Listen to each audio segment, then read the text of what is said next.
আসসালামু আলাইকুম গাইস, কেমন আছেন আপনারা? আশা করি আপনারা সবাই ভালো আছেন। আমিও ভালো আছি। দেশ এবং বিদেশে যারা আছেন আশা করি সুস্থ আছেন। আজ ছিল শুক্রবার। আজ আমার আম্মু মুরগি আর অনেক কিছু আনছিল। এই যে আমার আম্মু আজ একটা মাছ ভুনা করলো। এই ভিডিওটা সম্পূর্ণ আমার বোন করে দিয়েছে, আমার ছোটো বোন। যেহেতু এটা ছিল দুপুরের সময়, আমি নামাজ পড়তে গিয়েছিলাম, সেহেতু আমি বলতে পারছি না যে এখানে কী কী ছিল। তো আপনারা দেখতে থাকেন।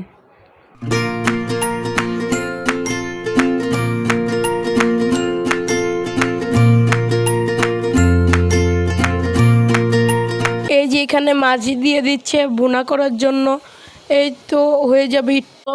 বাকিগুলো আমার বোন নিতে ভুলে গিয়েছিল, সরি।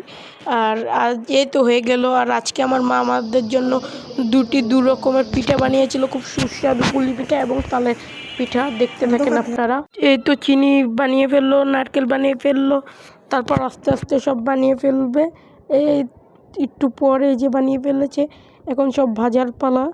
এই তো ভাজার হয়ে গিয়েছে সব কিছু। তো এই ভিডিওটা ছিল এই পর্যন্ত। আশা করি সবার ভালো লাগবে। আল্লাহ হাফেজ, আসসালামু আলাইকুম।